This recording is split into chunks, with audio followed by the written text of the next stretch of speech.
कुंदरकी विधानसभा से जियाउर रहमान बर्क के द्वारा लोकसभा संबल जीत हासिल करने के बाद इस्तीफा सौंप दिया गया। वहीं मेरे साथ कुंदरकी विधानसभा की जनता है, जिनसे सीधा जानेंगे इस बार किस तरीके का प्रत्याशी चाहते हैं और क्या कुछ उम्मीदें हैं अपने जनप्रतिनिधियों से। जी देखिए, हमारा जो सबसे पहले मुद्दा रहेगा और हमारी जो प्रत्याशियों से मांग रहेगी, हम सिर्फ यही चाहेंगे कि यहाँ पर बरसात चल रही है। अब ठीक है, बरसात का मौसम शुरू हो गया, आप सड़कों का हाल देखिए जाकर। पढ़ने वाले बच्चे हैं, यहाँ पर एक जगह पड़ती है लाइन पार्क कुंदरकी में। अब वहाँ से बच्चे आने में इतनी परेशानी होती है, कम से कम 2 किलोमीटर दूर से वो आते हैं। और सबसे पहले जो मुद्दा रहेगा पानी की निकासी, यहाँ पर पानी बहुत ज़्यादा भर जाता है। दूसरा हमारा मुद्दा रहेगा बच्चों के लिए, यहाँ पर डिग्री कॉलेज नहीं है। डिग्री कॉलेज है, प्राइवेट है, गवर्नमेंट नहीं है। यहाँ पर मुरादाबाद जाना पड़ता है उन्हें बच्चों को पढ़ने के लिए। और चौथी जो हमारी सबसे बड़ी चीज़ रहेगी वो बेरोज़गारी को लेकर। बेरोज़गारी चरम सीमा पर है, कहीं से कहीं तक भी रोज़गार नहीं है, कोई उद्योग नहीं है, कोई फर्म नहीं है, कोई कंपनी नहीं है। या तो दिल्ली जाना पड़ता है, मुंबई जाना पड़ता है। तो मेरी बस प्रत्याशियों से यही मांग रहेगी कि यहाँ पर कुछ ना कुछ रोज़गार हो, जिससे युवा जो है भटक रहे हैं दर दर। और सबसे जो पहला मुद्दा रहेगा कि हमारे प्रत्याशियों को ये बात सोचनी चाहिए कि हर 5 साल में वो आते हैं बाहर निकल कर। ज़मीन से जुड़ा हुआ कोई भी नेता नहीं है। सिर्फ 5 साल में 1 बार आ गए, 2 बार आ गए, चुनाव के टाइम आ गए, इससे अलावा वो कभी आ ही नहीं पाते। और सबसे बड़ी जो चीज़ है वो हमारी यही रहेगी कि पानी को लेकर बहुत परेशानी होती है। 24 घंटे में से सुबह को पानी आता है 1 बार। पानी की हमारी सबसे बड़ी किल्लत है। और बच्चों के लिए खेलने के लिए कोई मैदान नहीं है। यहाँ पर कोई भी मैदान नहीं है भाई साहब।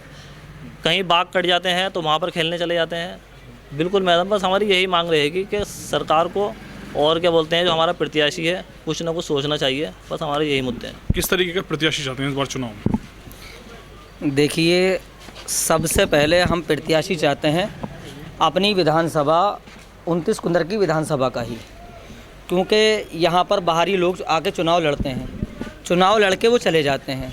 जियाउर रहमान बर्क साहब हमारे यहाँ से एमपी बने, वो 2022 के चुनाव में हमारे यहाँ से विधायक रहे। 2 साल वो विधायक रहे, उसके बाद वो अब एमपी चुन लिए गए हैं। उन्होंने 2 साल विधायक रहने के बाद यहाँ पर आकर नहीं झाँका। वो लोगों को मिलने के लिए उनसे संभल जाना पड़ता, वो कभी कुंदरकी आकर के लोगों से नहीं मिलते। और दूसरा मुद्दा यह है हमारा कि यहाँ से 1 किलोमीटर अब जाएंगे गूलर चौराहा। गूलर चौराहे से लेकर 9 किलोमीटर का रोड टूटा हुआ है। उस रोड का ये हाल है कि अगर उस पर इस मौसम में कोई टिर्री वाला, बाइक वाला चला जाए तो वो ज़रूर गिरेगा। और उस रोड पे कई लोगों की मौतें भी हो चुकी हैं। और वो रोड कम से कम 5 या 6 साल से ख़राब है। तो उसके बारे में ना तो किसी विधायक ने सोचा है, ना किसी एमपी ने सोचा है। भाई विधायक और एमपी ही तो चुनते हैं, वो काम कराते हैं, ये कोई जनता थोड़ी कराएगी। अब जनता बेचारी धरना देती है, धरना देने के बावजूद भी उनकी कोई सुनवाई नहीं हो रही है। तो हमारा ये है कि हमारी विधानसभा का आदमी होना चाहिए और क्या नाम है, और वो रोड पड़ जाना चाहिए। मैं इसी बात पे एक शेर कहना चाहता हूँ कि जो चुनना था चुन लिया, अब कोई पीर नहीं है। जो चुनना था चुन लिया, अब कोई पीर नहीं है। कुंदरकी विधानसभा किसी के बाप की जागीर नहीं है। उपचुनाव 29 कुंदरकी विधानसभा क्षेत्र। शायराना अंदाज में अपनी बात कही आपने। जी, महिला हैं, कुंदरकी की रहने वाली हैं, किस तरीके का प्रत्याशी मैदान में उतरना चाहिए जो क्षेत्र की जनता की समस्या को निस्तार करे? बताइए। यहाँ पर कुंदरकी में विधानसभा के उपचुनाव होने वाले हैं, जिसमें होता क्या है, अब की बार जो है बाहर के प्रत्याशी जीत के आए हैं। उसमें ऐसा हुआ कि वो प्रत्याशी काम करते नहीं है, संभल जाना पड़ता है अपनी बात को, अपने मुद्दे को रखने के लिए। और किसी के पास समय है जाने का, किसी के पास नहीं है। हम ये चाहते हैं कि हमारा प्रत्याशी लोकल होना चाहिए, जिसे हर टाइम वो अवेलेबल हो, हम अपनी समस्या, हमारा कोई भी मुद्दा हो, हम उसके सामने रख सकें। और शिक्षा के क्षेत्र में यहाँ पर कुछ तो होना चाहिए नया, क्योंकि शिक्षा का जो क्षेत्र है वो उच्च शिक्षा का क्षेत्र इतना विकसित नहीं है जितना होना चाहिए। दूसरा, हमारा जो रास्ते हैं यहाँ वह गड्ढे मुक्त हमारा रोड होने चाहिए, क्योंकि यात्रियों को चलने में बहुत असुविधा होती है। जैसे कि अभी हमारे बड़े भाई ने बताया कि डिंगरपुर मार्ग है, वहाँ से रूट डाइवर्ट होकर बिलारी से जाता है या मुरादाबाद से जाता है, हमें बहुत दिक्कत होती है वहाँ से जाने में।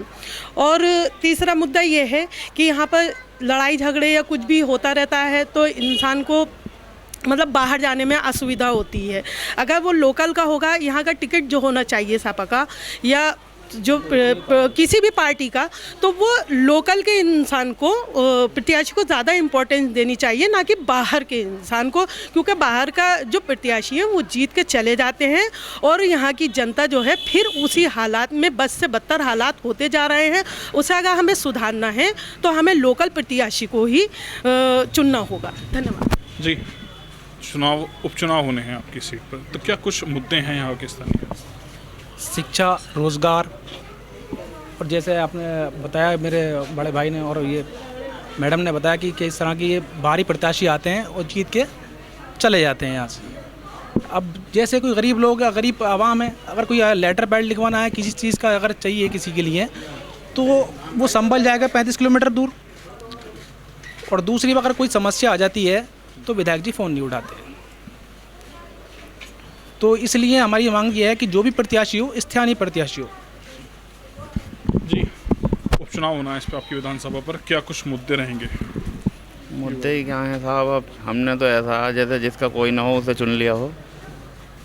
और हमने तो ईद के टाइम पर फ़ोन किया था विधायक जी को, तो यूँ कह रहे थे हमसे कोई समस्या है तो हमें बताओ, फ़ोन उठाएं जब ही तो बताएं समस्या कोई भी हो। उपचुनाव होना किस तरीके का जनप्रतिनिधि चाहते हैं राजनीतिक पार्टियों से? राजनीतिक पार्टी से तो ज़्यादातर तो ये और अखिलेश जी का ही मामला चलता है। समाजवादी से ही जो भी जिसी भी प्रत्याशी को टिकट होगा वो ही जीत जाएगा।